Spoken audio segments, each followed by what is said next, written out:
ਨਵੀਂ ਦਿੱਲੀ ਤੋਂ ਦੁਖਦਾਈ ਖਬਰ ਸਾਹਮਣੇ ਆ ਰਹੀ ਹੈ। ਨਵੀਂ ਦਿੱਲੀ ਰੇਲਵੇ ਸਟੇਸ਼ਨ ਤੇ ਸ਼ਨੀਵਾਰ ਰਾਤ ਭਗਦੜ ਮਚ ਗਈ ਹੈ। ਇਸ ਭਗਦੜ ਦੇ ਵਿੱਚ 18 ਲੋਕਾਂ ਨੂੰ ਆਪਣੀ ਜਾਨ ਗਵਾਉਣੀ ਪਈ ਹੈ। ਪ੍ਰਯਾਗਰਾਜ ਦੇ ਮਹਾਕੁੰਭ ਜਾਣ ਦੇ ਲਈ ਰੇਲਵੇ ਸਟੇਸ਼ਨ ਦੇ ਪਲੇਟਫਾਰਮ ਨੰਬਰ 13 ਅਤੇ 14 ਤੇ ਇੰਨੀ ਭੀੜ ਵੱਧ ਗਈ ਕਿ ਕੁਝ ਲੋਕਾਂ ਦਾ ਦਮ ਘੁੱਟਣ ਲੱਗਿਆ। ਕਿਤੇ ਵੀ ਜਾਣ ਦੇ ਲਈ ਉਹਨਾਂ ਨੂੰ ਜਗ੍ਹਾ ਨਹੀਂ ਮਿਲੀ ਅਤੇ ਲੋਕ ਆਪਣੀ ਹੀ ਮੌਤ ਦਾ ਇੰਤਜ਼ਾਰ ਕਰਨ ਦੇ ਲਈ ਮਜਬੂਰ ਹੋ ਗਏ। ਹਾਦਸੇ ਵਿੱਚ ਜਾਨ ਗਵਾਉਣ ਵਾਲੇ ਲੋਕਾਂ ਦੇ ਨਾਮ ਸਾਹਮਣੇ ਆਏ ਹੈ। 18 ਲੋਕਾਂ ਦੇ ਵਿੱਚੋਂ 14 ਔਰਤਾਂ ਨੇ ਜਿਨ੍ਹਾਂ ਦੀ ਜਾਨ ਗਈ ਹੈ। ਹਾਦਸੇ ਵਿੱਚ ਜਾਨ ਗਵਾਉਣ ਵਾਲੇ ਲੋਕ ਬਿਹਾਰ, ਦਿੱਲੀ ਅਤੇ ਹਰਿਆਣਾ ਦੇ ਰਹਿਣ ਵਾਲੇ ਨੇ। ਦਿੱਲੀ ਪੁਲਿਸ ਨੇ ਇਹ ਕਨਫਰਮ ਕੀਤਾ ਹੈ ਕਿ ਨਵੀਂ ਦਿੱਲੀ ਰੇਲਵੇ ਸਟੇਸ਼ਨ ਤੇ ਕੱਲ ਰਾਤ ਹੋਈ ਭਗਦੜ ਦੇ ਵਿੱਚ 14 ਮਹਿਲਾਵਾਂ ਸਮੇਤ 18 ਲੋਕਾਂ ਦੀ ਮੌਤ ਹੋਈ ਹੈ। ਹਾਦਸੇ ਤੋਂ ਬਾਅਦ ਨਵੀਂ Delhi railway station platform number 16 ਤੇ ਭੀੜ ਨੂੰ ਕਾਬੂ ਕਰਨ ਦੇ ਲਈ ਮੈਨੇਜਮੈਂਟ ਕੀਤੀ ਜਾ ਰਹੀ ਹੈ।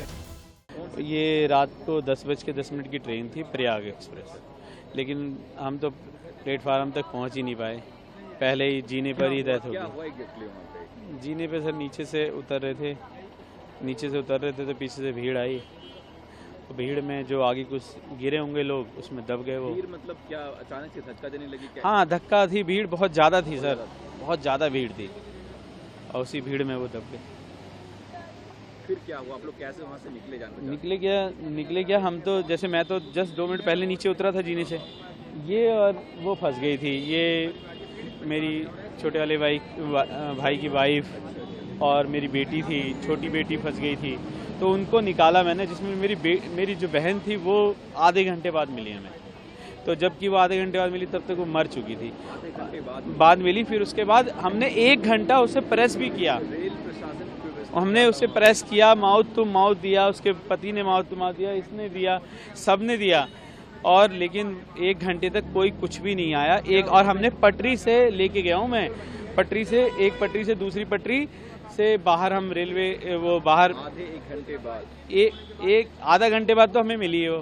1 घंटा तो हमने उसे प्रेस किया होगा। 1 घंटा एग्जैक्ट, ऐसा नहीं है कि मैं बढ़ा रख के बोल रहा हूँ, एग्जैक्ट हम कम से कम 50 मिनट मैंने उसे प्रेस किया होगा सबने। मैं यहीं पे था, 9-9:30 बजे के करीब हुई थी ये भगदड़। कुछ गाड़ियां भी लेट थी, प्रयागराज भी लगी हुई थी, इधर मटवाड़ी लगी हुई थी। उसी टाइम ज्यादा पब्लिक का 13 नंबर पर भी बहुत भीड़ थी। जैसे गाड़ी देखी उधर के लोग इधर ही आए थे, तो वहीं पे भगदड़ मच गई थी। ऊपर भी ज्यादा लोग खड़े थे। भैया 9 बजे के आसपास हुई थी ये घटना। 9 बजे जो पुल है ना, इसके ऊपर बहुत ज्यादा पब्लिक हो गई थी और पब्लिक को बहुत कंट्रोल करा पुलिस ने, लेकिन पब्लिक इतनी हो गई थी कि लिमिट से ज्यादा वो संभाल ही नहीं पा रहे थे, इतनी पब्लिक आ गई थी। अब यहाँ दोनों तरफ गाड़ियां खड़ी थी, तो ऊपर पुल के ऊपर जो है वो भगदड़ मच गई। उसकी वजह से जो भी नुकसान हुआ वही हुआ है। प्लेटफार्म तो खाली था, प्लेटफार्म पे भीड़ नहीं थी। प्लेटफार्म में तो सवारियां गाड़ियों में बैठी हुई थी। जितनी भी भीड़ थी सब पुल के ऊपर थी, और जो भी ड्रामा हुआ सब पुल के ऊपर ही हुआ। हम अपने मेडिकल फर्स्ट रिस्पॉन्डर के जो इक्विपमेंट्स होते हैं वो लेकर के यहाँ आए हुए हैं, और जैसे ही हमें अभी यहाँ पर आप देख रहे हैं कि भी हालत ठीक है। जो जितने भी पेशेंट्स वगैरह थे उनको इवैक्यूएट कर दिया गया है, तो अभी प्रेजेंटली स्थिति नॉर्मल है।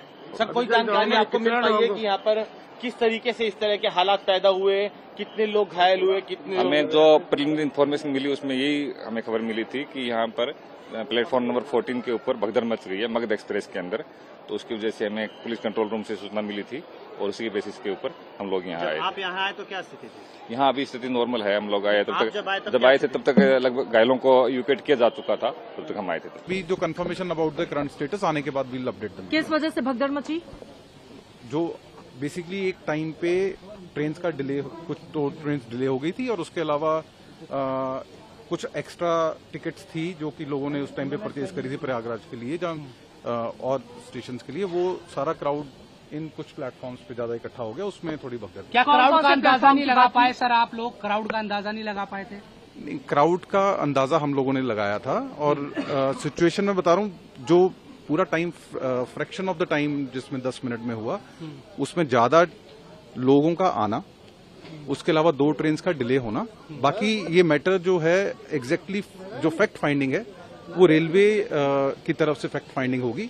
हमारी तरफ से जो है, हमारा आज के दिन का काम एज ए जीआरपी हमारा है for the inquest and other proceeding, वो हमारी यूनिट कर रही है। 3 नंबर प्लेटफॉर्म के लोगों को 13 नंबर पर आने की जानकारी दी गई, इस वजह से माना जा रहा है कि भगदड़ नहीं, ऐसा 3 से 13 का कोई नहीं था।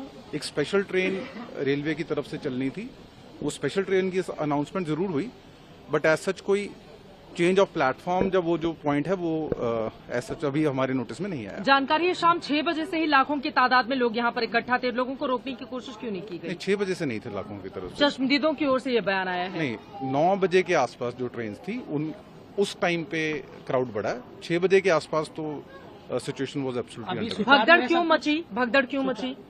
भगदड़ जब एक स्पेस पे ज्यादा लोग होंगे और ट्रेन की वेट करेंगे, अगर कोई मिस इन्फॉर्मेशन नहीं फैलेगी उससे भगदड़ मच सकती है। तो अब ये पॉइंट पे कि क्यों हुआ वो पॉइंट आएगा आफ्टर इंक्वायरी, जो कि रेलवे करेगा। हमारी तरफ से इस पॉइंट की इंक्वायरी या इन्वेस्टिगेशन नहीं है, हमारा है जो अनफोर्सीन इंसिडेंट हुआ है उसमें जो भी इंजर्ड है, जहां डिसीज्ड है, उसकी आज की इंक्वेस्ट एंड उस फैमिली का फर्दर प्रोसीडिंग, वो हमारा काम है। तो उसका नंबर सर, अगर दोबारा से आप घायलों का नंबर कुछ बता पाए? मैं वही बता रहा हूँ, अभी हम इसके बाद हॉस्पिटल ही जा रहे हैं, उसके बाद will be in a position to confirm. मृत पाए गए हैं, उनको मृत स्थिति में ही लाया गया है।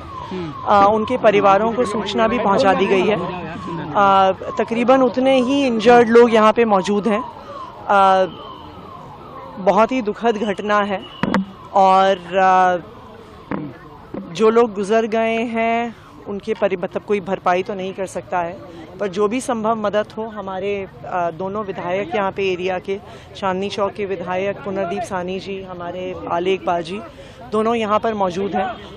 हमने हॉस्पिटल के प्रशासन को भी कहा है कि जो कुछ भी मदद चाहिए हो वो तो सारी देखरेख कर ही रहे हैं, पर परिवारों को अगर कुछ भी मदद चाहिए हो तो हमारे दोनों विधायक यहाँ पे मौजूद रहेंगे। अगर किसी परिवार को अंतिम संस्कार करने के लिए मदद चाहिए हो, किसी भी परिवार के सदस्य को रीच आउट करना हो, उन्हें लाना हो, ले जाना हो, खाने पीने की कोई भी व्यवस्था करनी हो, पहचान सबकी हो गई है मैम?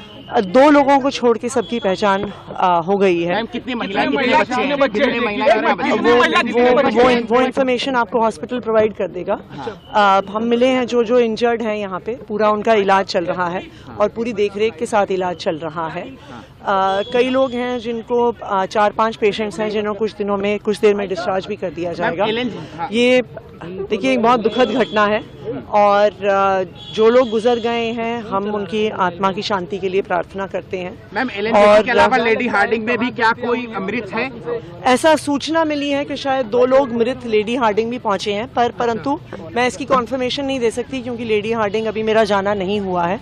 एलएनजेपी में 15 लोग पहुंचे हैं जो मृत अवस्था में ही यहाँ पे पहुंचे हैं और जैसा मैंने कहा कि तकरीबन उतने ही इंजर्ड लोग